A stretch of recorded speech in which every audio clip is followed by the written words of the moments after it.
Assalamualaikum warahmatullahi wabarakatuh. Halo Sobat Tera semua dimanapun Anda berada. Kita berjumpa lagi setelah sekian lama bersama saya Edi Satria Yudatama di video pembelajaran Teras Sosiologi. Sobat Teras, pada kesempatan video kali ini saya akan memberikan sedikit sharing pengalaman atau memberikan sedikit contoh berkaitan dengan rancangan proposal sebuah penelitian. Nah, ini bisa jadi referensi buat Sobat Teras kelas 10 yang mendapatkan tugas untuk menyusun proposal penelitian, atau bisa menjadi referensi baik kelas 11 dan kelas 12 yang sedang mengikuti kegiatan lomba karya ilmiah atau penulisan karya ilmiah sebuah penelitian. Nah, Sobat Teras, sebelumnya saya di sini akan memberikan contoh proposal penelitian KOPSI yang sempat dibuat oleh siswa saya pada tahun 2020 lalu, kemudian didaftarkan mengikuti kegiatan lomba kompetisi penelitian siswa Indonesia ini. Nah, sebenarnya kalau Sobat Teras itu berminat mengikuti ajang-ajang penelitian khususnya anak IPS itu bisa dengan mengikuti penelitian sosial atau ilmu sosial humaniora di KOPSI, Kompetisi Penelitian Siswa Indonesia, Kementerian Kemendikbud, atau di LKIR LIPI, Lomba Karya Ilmiah Remaja yang diselenggarakan oleh LIPI, Lembaga Ilmu Pengetahuan Indonesia. Nah, untuk KOPSI sendiri tahun ini harusnya bulan April ini udah buka, namun ada regulasi yang harus disepakati terlebih dahulu sehingga belum dibuka nih di bulan April. Tetapi untuk yang LKIR itu sudah dibuka dari bulan Maret kemarin, kemudian akan ditutup di akhir tahun, bulan November ya, ajang finalnya. Kemudian untuk KOPSI, mari kita tunggu akan segera rilis bagaimana pembukaan proposal penelitiannya. Nah, baik, saya akan memberikan salah satu contoh proposal penelitian sederhana. Penelitian ini berjudul mengenai hubungan metode pembelajaran SQ3R, Survey, Question, Read, Recall, and Review, dengan kemampuan membaca siswa kelas 12 IPS SMA Negeri 28 Jakarta. Jadi penelitian ini bersifat korelatif, mencari hubungan bagaimana sih metode pembelajaran SQ3R yang dilakukan oleh Bapak Ibu Guru untuk meningkatkan kemampuan literasi siswa kelas 11 IPS SMA Negeri 28 Jakarta. Tentunya sangat menarik ya. Nah, silakan Sobat Teras semua bisa mencari sebuah tema permasalahan atau topik permasalahan yang ada di lingkungan Sobat Teras. Misalnya di lingkungan sekolah, kira-kira ada kenapa ya produktivitas peserta didik di masa PJJ ini menurun, bagaimana kita meningkatkannya. Nah, silakan bisa melakukan riset. Atau misalnya bagaimana optimalisasi menggunakan modul digital dalam meningkatkan kemampuan literasi para peserta didik selama BDT. Silakan nanti Sobat Teras bisa mulai merancang sebuah judul atau tema penelitian yang akan diteliti. Nah, penelitian ini dilakukan oleh tim pengusul saya pada saat waktu itu, yaitu Sabrina dan Tiara, pada bidang ISH. Karena kalau penelitian sosial itu masuknya ilmu sosial humaniora, baik itu di KOPSI, Kemendikbud, ataupun di LKIR LIPI. Lalu apa saja isi proposal rancangan sebuah penelitian? Kita akan ulas satu persatu. Yang pertama tentunya bab 1, pendahuluan. Nah, pendahuluan. Di dalam pendahuluan, ketika membuat proposal atau rancangan penelitian, ada beberapa subbab nih. Yang pertama adalah latar belakang. Latar belakang itu berisi alasan mengapa sebuah permasalahan atau penelitian itu dipilih. Jadi apa nih yang melatar belakangi Sobat Teras untuk melakukan riset penelitian tersebut. Nah, biasanya di dalam latar belakang sebuah penelitian ini, di dalam sebuah proposal atau rancangan, itu berisi mengenai fakta-fakta. Fakta-fakta berkaitan dengan topik yang akan diteliti. Kemudian berisi pula mengenai permasalahan inti yang akan menjadi topik permasalahan dan kenapa saya memilih topik permasalahan tersebut. Dan di dalam latar belakang juga ada tujuan atau sebuah solusi secara sederhana yang berkaitan untuk pemecahan masalah sebuah penelitian yang akan saya lakukan. Misalnya di sini nih si Tiara dan Sabrina dia akan meneliti SQ3R. Kenapa dia meneliti itu? Karena Indonesia menduduki peringkat literasi yang rendah. Nah, kemudian dia mengetahui dengan tingkat literasi yang rendah ini ada salah satu metode yang bisa meningkatkan sebuah literasi, namanya metode SQ3R.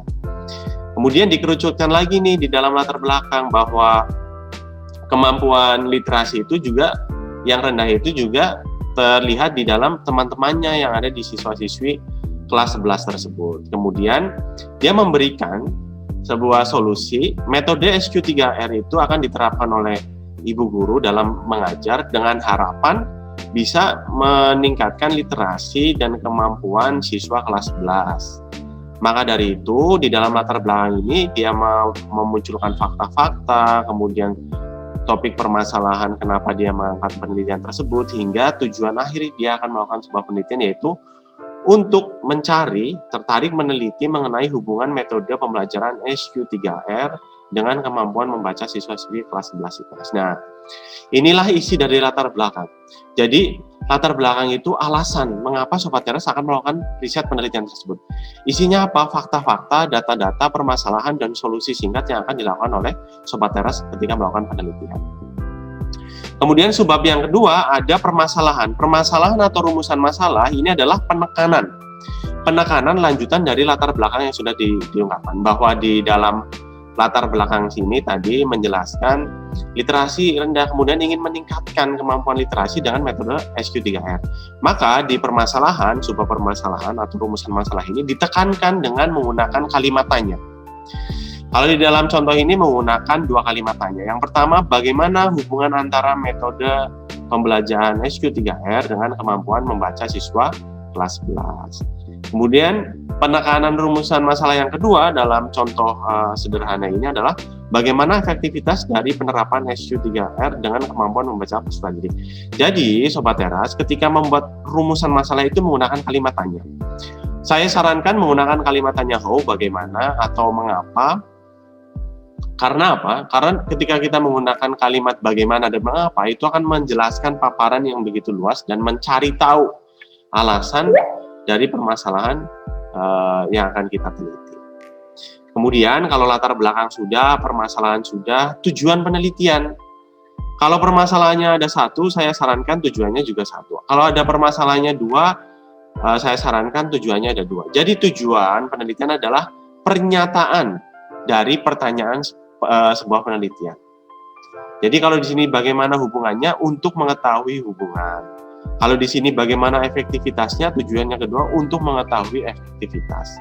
Jadi mengikuti ya. Kalau permasalahannya ada tiga, tentunya tujuannya juga ada tiga. Nah, setiap subbab masalah ini juga harus dihantarkan dengan kalimat dulu. Supaya apa? Supaya ada kalimat penghantarnya. Berdasarkan latar belakang di atas, rumusan yang masalah yang akan saya tuliskan, kemudian sejalan dengan rumusan permasalahan di atas, maka tujuan dari penelitian ini ada apa? Itu subbab yang kedua. Yang ketiga, mohon maaf. Tujuan penelitian. Nah, setelah itu, Sobat Teras juga harus membuat manfaat penelitian. Jadi, apa sih manfaat penelitian yang Sobat Teras lakukan? Nah, di sini ada dua manfaat. Saya sarankan ada manfaat teoritis, ada manfaat praktis. Manfaat teoritis adalah manfaat berkaitan dengan pengembangan ilmu pengetahuan akademis. Jadi di sini bagaimana kalau si siswa saya ini, bagaimana metode SQ3R itu menyumbangkan pemikiran dan memperluas wawasan dalam proses pembelajaran dan meningkatkan kegiatan literasi. Kalau manfaat praktis adalah manfaat yang berkaitan langsung dengan masyarakat, berkaitan langsung dengan apa ya? Ya secara praktis gitu. Kalau dalam penelitian ini berlakukan penelitian di dunia pendidikan, sekolah, maka manfaat praktisnya untuk peserta didik, untuk guru, untuk kebijakan sekolah tersebut, apakah dia akan menerapkan SQ3R, apakah guru akan menggunakan metode SQ3R dalam proses pembelajaran dan sebagainya. Nah, ini adalah bab 1. Jadi, Sobat Teras, dalam proposal atau rancangan penelitian bab 1 itu berisi pendahuluan, yang dimana ada subbab latar belakang, ada subbab permasalahan, ada tujuan penelitian, dan ada manfaat penelitian. Manfaat penelitian ada manfaat teoritis, ada manfaat praktis. sistematis. Nah, kemudian kita langsung masuk ke bab 2. Bab 2 itu tinjauan pustaka. Tinjauan pustaka di dalam proposal penelitian bisa dibagi beberapa subbab atau langsung berisi mengenai tinjauan pustaka dari penelitian yang akan dilakukan. Kalau di contoh saya ini ada 2 subbab, dibagi menjadi 2. Yang pertama ada penelitian terdahulu, kemudian ada kerangka teori. Penelitian terdahulu itu berisi bagaimana ada jurnal-jurnal dari penelitian sebelumnya yang melakukan penelitian sama menggunakan SQ3R, kemudian kita gali. Namun di sini dijelaskan nanti perbedaan dengan penelitian yang akan Sobat Teras lakukan. Nah, ini apa? Sebagai penguatan saja bahwa penelitian SQ3R itu pernah dilakukan oleh orang lain, tetapi memiliki perbedaan dengan penelitian saya. Kemudian jelaskanlah perbedaan penelitian itu di dalam penelitian terdahulu. Misalnya ini ada jurnal oleh Priyanti tahun 2018, kemudian ada Sulastri. Nah, ada 2 jurnal yang ditampilkan di sini. Nah, kemudian dia bedakan bahwa penelitian yang dilakukan oleh Priyanti dan Sulastri ini memiliki perbedaan dengan penelitian saya lakukan. Manfaatnya apa? Penelitian terdahulu untuk menguatkan bahwa kita memiliki kajian-kajian dan tinjauan pustaka ketika melakukan riset permasalahan ini. Kemudian kerangka teori. Nah, kerangka teori ini bisa berisi definisi-definisi dari permasalahan yang kita angkat. Misalnya mengenai apa sih SQ3R itu, apa pengertian dari SQ3R, apa pengertian dari kemampuan literasi, kemudian paparkanlah di kerangka teori ini sebagai basic dasar pengetahuan dari penelitian yang akan kita lakukan. Kemudian setelah dituliskan semuanya, kerangka teori ini akan menjadi bagian tinjauan pustaka yang lengkap dan komplit. Jadi ini isi bab 2 ya, ada tinjauan pustaka, penelitian terdahulu atau kerangka teori. Nah, di dalam kerangka teori juga bisa dijelaskan alur mengenai proses pemecahan masalah dari penelitian yang dilakukan.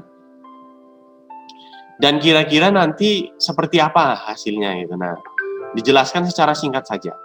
Misalnya bahwa kerangka teori ini kalau di dalam proposal ini menjelaskan bagaimana nanti guru menerapkan proses pembelajaran metode SQ3R di dalam kelas, kemudian ada beberapa siswa yang dilakukan penelitian, yaitu siswa sebelum mendapatkan metode SQ3R, kemudian siswa setelah mendapatkan metode SQ3R. Kemudian dilihat bagaimana literasinya meningkat atau tidak. Nah, itu juga bagian dari kerangka teori, yaitu menjelaskan bagaimana pola berpikir alur sebuah penelitian yang akan dilakukan oleh Sobat Teras. Jadi bisa dipahami ya, di bab 2 ada penelitian terdahulu, ada kerangka teori. Penelitian terdahulu berisi jurnal-jurnal dan penelitian sebelumnya, kemudian apa yang membedakan dengan penelitian Sobat Teras. Kemudian di dalam kerangka teori menjelaskan bagaimana pengertian-pengertian dasar dari permasalahan yang akan diteliti. Misalnya saya mau meneliti perkembangan psikologis siswa atau peserta didik di sekolah, ya jelaskan apa itu psikologi siswa, apa itu karakter peserta didik, nanti jelaskan. Kemudian di dalam kerangka teori juga menjelaskan alur atau pola penelitian yang akan dilakukan. Kemudian yang terakhir adalah bab 3. Bab 3 itu metode penelitian. Ini sangat penting, Sobat Teras semua yang ada di rumah. Metode penelitian ini bisa berisi berbagai macam hal. Kalau di materi yang saya sebelumnya pernah saya jelaskan mengenai metode sebuah penelitian. Di dalam metode penelitian harusnya seyogyanya, selayaknya harus ada jenis penelitiannya. Kemudian ada teknik pengumpulan data dan teknik analisis data. Nah, di dalam proposal yang dibuat oleh siswa saya ini, dia memberikan cukup lengkap. Yang pertama ada tempat penelitian. Jadi, sebelumnya metode penelitian itu bagaimana kita akan melaksanakan kegiatan penelitian tersebut ya. Yang pertama dia menjelaskan adanya tempat penelitian. Dia melakukan riset, tempat penelitiannya tentunya di SMA Negeri 28 Jakarta. Kemudian ada bentuk penelitian atau jenis penelitian. Dalam penelitian ini dia menggunakan penelitian eksperimen dan kuantitatif. Nah, ya nanti dia akan melakukan eksperimen di sini terhadap siswa yang akan dicoba menggunakan metode SQ3R, kemudian bagaimana dia akan mencari datanya, ada peningkatan nggak dari sebelum dia mendapatkan metode SQ3R dan setelah mendapatkan metode SQ3R. Nah, harus ada tempat, bentuk, kemudian teknik pengumpulan data atau tahap pengumpulan data ya. Lebih tepatnya itu lebih teknik pengumpulan data. Menggunakan apa? Dia melakukan eksperimen, observasi, dan kuesioner. Kuesioner ini dari hasil eksperimen yang dilakukan. Kemudian teknik analisis data. Nah, ini penting bahwa teknik analisis data ini juga bagian dari metode sebuah penelitian. Jadi nanti menganalisisnya menggunakan apa? Kalau ini menggunakan teknik penelitian kuantitatif, maka akan menggunakan tentunya perbandingan ya, bisa menggunakan statistik, bisa kalau sederhananya anak SMA bisa menggunakan Google Form dan sebagainya. Nanti ada angka-angka tersendiri dari data yang didapat dari tahap pengumpulan data ini. Nah, Sobat Teras, kemudian yang terakhir adalah daftar pustaka. Daftar pustaka itu sangat penting, Sobat Teras. Sebagai apa? Sebagai pedoman bahwa kita mengambil baik itu tadi di kerangka teori atau data-data fakta-fakta yang ada di latar belakang atau di dalam metode penelitian kita akan menggunakan teknik analisis data tertentu atau jenis penelitian tertentu. Ada sebuah pedoman yang kita gunakan, buku pedoman yang kita gunakan ketika kita mengutip data literasi di sebuah media atau Badan Pusat Statistik, maka kita akan menampilkannya di daftar pustaka. Sehingga apa yang kita kutip ini menjadi sesuatu hal yang valid dan tidak hoax tentunya. Nah, Sobat Teras, ini adalah salah satu contoh dari proposal sebuah penelitian. Saya ulangi lagi, ada bab 1 pendahuluan yang berisi latar belakang, permasalahan, tujuan penelitian, manfaat penelitian, kemudian bab 2 ada tinjauan pustaka, penelitian terdahulu, kerangka teori, atau kajian pustaka, boleh.